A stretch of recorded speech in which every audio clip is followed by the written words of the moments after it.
Magandang buhay 40 day. Papasok na yung josawa ko kasi yung trabaho niya ay sa city. Syempre sumama ako. Pag kami ay nakakita ng rabies, umi-stop muna kami para pulutin namin yung rabies na nakita namin sa may kalsada. Tulad na lang itong spa, o tingnan nyo ang ganda o. Kaso yung spa wala siyang cord. Syempre gagawin ng josawa ko ay lalagyan niya ng cord para na mamatesting niya kung gumagana yung sports spa. Ito yung mga basura o nilalagay nilang sa kalsada. Yan, kukunin ko itong foot spa pang massage. Diba? Sayang din. Lilinisan natin pagdating ko sa bahay.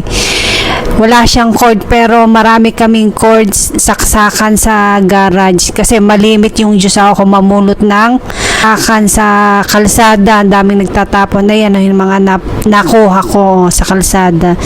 Yeah, alam ba ho ninyo, 3 beses na akong nakakapulot ng foot spa. Yung isa ibinigay ko sa ate ko. Yung isa naman binigay ko sa tiyahin ko. Ayan, ginawa ng asawa ko yung napulot namin foot spa na walang cord. Yung nakuha namin na foot massage sa sa street kasi nagtrabaho yung josawa ko sa city. At tapos nakita ko yan sa may gilid ng kalsada. Buti na lang napulot namin yan. Nakita ko, kundi masasayang lang yan. Push natin. Ito pala yung... Tapos wala siyang kasamang cord yung nakuha namin yan. Buti na lang may cord sa garage. Yan. Lagay mo paa mo dito. Himpot yan, Pit. Ayan pala yung napulot namin na air fryer. The best, ito yung napulot namin sa kalsada. Kasi yung kapitbahay namin nagtapon ng rubbish. Kasi itong week na to ay rubbish week dito sa amin. Perfect nakita niyo yun sa sa kalsada. Tingnan niyo naman makikita mo siya pag magluluto ka makikita mo sa outside sabi niya ng josawa ko, ito yung the best na napulot namin sa kalsada, itong air fryer. Shout out po pala sa nagtapon nitong air fryer, at least mapapakinabangan namin. Pinalitan na namin yung air fryer namin na nakuha din namin sa basurahan. Thank you. Dahil Christmas ngayon, si Santa Claus may dumating na maraming sapatos. Oh my God. Napulot niya ng asawa ko dito sa may shortcutan. Ito, ang naman. Grabe ang dami. Wow. Ang grabe. Nike. Ay, hindi pala. Nike. Pambata. Ang dami. Ayan ang laman. Papakita ko sa inyo yung laman. Ito pala yung laman. Mga sapatos. Grabe, tinapon lang hindi magsusuot yun ng mga bigay ko yun sa mga pamangkin ko kasi ang date ng size. Yan panlalaki, ito pang babae. Ang ganda. Tingnan ako, oh my God, ito naman nawala yung isang sapatos kasi Cinderella shoes. Tingnan yung grabe, kinapon. Nakakasya. Shout out pala sa nagtapon nito. Tingnan nyo. Ano lang natin, labhan natin yan. Labhan natin bago ko ilagay sa box. Bless mo nang makapulot ka ng ganitong sapatos. At least hindi mo na need gumastos ng pera. Laking tipid din sa bulsa.